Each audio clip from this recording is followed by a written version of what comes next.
Welcome back to Race Across the World Take Woo. Yes, this is your opportunity to hear from the teams, to see what we're thinking, what we're feeling, what we're not feeling, in fact. Yeah. Now everybody, last night, yes, the race continues, episode 2 of the season, and it is really getting super exciting. We saw new challenges as the teams had to navigate not just geographical distances, but also the cultural shifts between these two countries. So let's dive in, team. What did we think? First of all, overview of episode 2. I'm going to say, Go on, sorry, Jimmy, go on, Jimmy. What a difference in culture between South Korea and Japan. We're in Japan, they said everybody was so perfect, so polite, so friendly.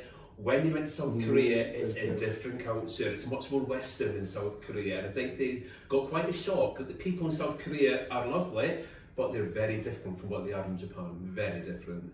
Yeah, very different extremes going. Very, very true. And it was interesting actually, though, they had a problem with the language, didn't they? Once they got to South Korea, that kind of nobody could help them or would help them.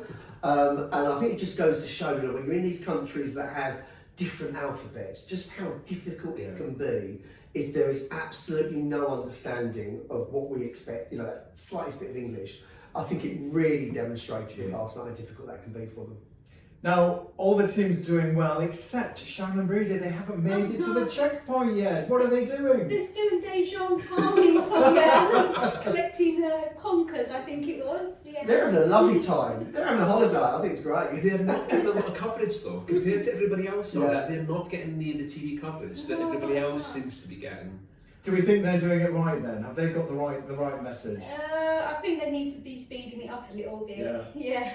Particularly, I think, if I heard correctly, that the group that gets to the next checkpoint last next week, they do get eliminated. So I'm hoping that will give them a little bit of a boost. They seem lovely, and they are absolutely making the most of the experience, aren't they? It seems a shame there is an elimination though. I don't see what the point of having an elimination is. It's not the X Factor, it's not strictly. Let them race, and let them race right to the very end. And they get sad when they do all this hard work.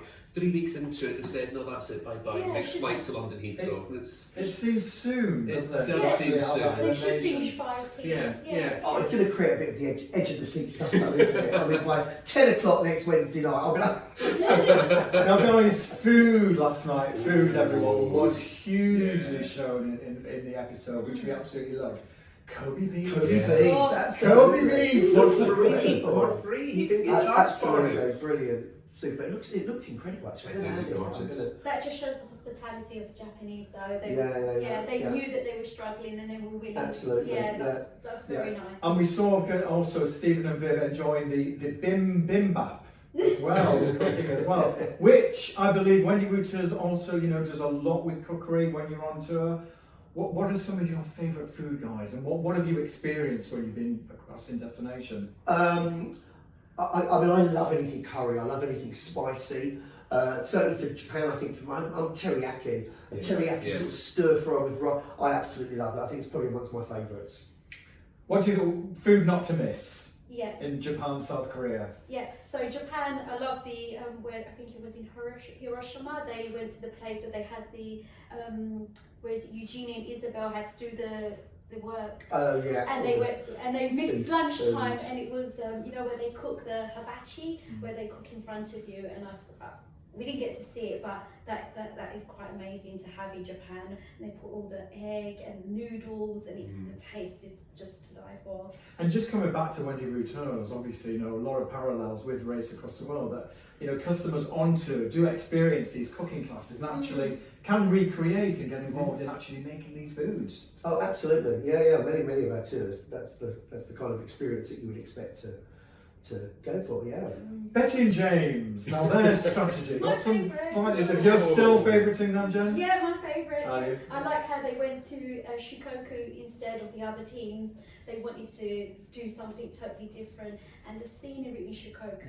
That was quite a a surprise for me. It was very different to anywhere else. I think the others were experiencing on the main island. On Honshu, yeah. But it was good for Beck and James to let their hair down, have a couple of beers, get dancing in the outside festival. That looked really good fun. Yeah. I think that was a key thing, wasn't it? You know, they were the only girls that went to Seoul and actually, you know, really, like you said, let their hair down, enjoying themselves with the local people, which is really important. Have they got the right approach, do you think, Betty and James? Definitely. I think what you've got is that Eugenie and Isabel and Alfie and Owen have got razor sharp focus racing. So I guess it depends, you know, what your biggest purpose for being there is. If you're focused on, you know, I think they're certainly up there as the potential 2 winners at the moment. The others, I think they're having a lovely, lovely time. I know last week we sat there and said you've got to get the balance right between the two, but I think probably week 3 you're going to have to start making that decision. Are you in the race or are you out for the experience? Yeah, because their budget's gone down even Absolutely. more. Yeah. That's the other thing, they could actually lose out because, you know, we didn't see at the end of last night's show, did we, how much they've got left. But we know they've spent more than a third of their budget and they've still got another like 8 weeks to go or something. So, it is going down. And guys, Stephen and Viv. Oh God! What do we think? I mean, no, I cannot stand them. I think there's some negative. Stephen, queue jumps. He has a sense of entitlement that he's allowed to go right to the front of the queue. Yeah, excuse me, I'm in a hurry. That's okay. No, it's not okay, Stephen. You join the queue like everybody else. You wouldn't do it in the UK. I don't see why you think you can do it in South Korea. Yeah. I didn't get so well, but it's funny looking at the socials last night. That really wound people up. Wound me up. Really wound people up that he was queue jumping. Oh. Yeah, was a big point. And the guy can't hold a job down. He's did this, he's did that, he's did this, he's did that. He's been a teacher, he's been everything. I mean, his CV must be about 8 pages of A4 paper, mustn't it? I like the way his wife likened him. It was. I'm trying to think of the characters now. It was President Clinton and Keith Chegwin. Oh, that's right. Yeah, very unusual mix there. Yeah. Guys, if you were doing this route, what would you have done differently? I wouldn't have done what Alfie and Owen did, which was go up the west coast. I mean, they just got themselves into trouble doing that. To me, I would have made myself go to Seoul and then try and get the transport links from Seoul. I think that was the best thing. Yeah. I'm going to just jump in there, Jimmy. I absolutely do agree. Having said that, South Korea, again on the socials last night, people are surprised at how stunning it is.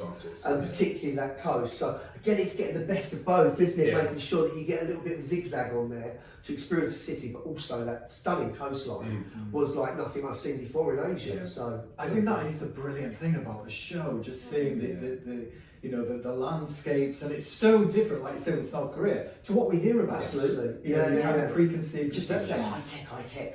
Yeah. You know, crowds and crowds, and then you see that stunning scenery. It's blown away. Absolutely. Yeah. So, burning questions. If you had to race with one of the contestants, if it was you and plus another, who would it be and why?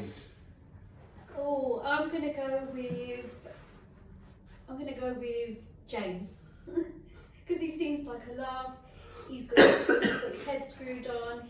He wants to enjoy himself, but he also knows he's got that perfect balance. Like yesterday, he let his sister, go to Shikoku, or they compromised to go, but then they got back into race mode. And so I think with him, you can find the balance. So for me, it would be James, and he seems like a quite laugh. Yeah, you'd enjoy James. Yeah. I mean, training to be a pilot, I know he's going to get it out all the way. Out of the two, out of Alfie and Owen, he's the kind of more laid-back approach. He's not so sort of snappy or reactive. Yeah, I think I'd have a lot of faith in him getting me to the final point. Yeah.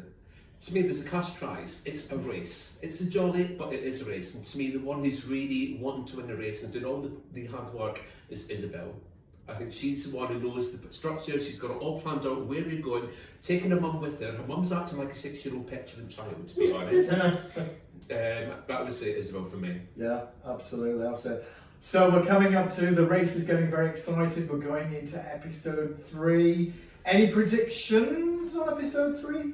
I think we might see a surprise. I think you never know, Brydie and her daughter, they might just, even though they've come 24 hours late or still farming somewhere, they might just pull something out of the bag.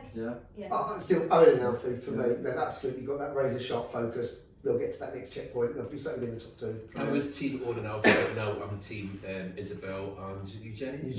Oh, switching allegiances. And I'll probably change again next week. Well, let's wait and see what happens in episode 3. Join us again on Race Across the World. Take woo!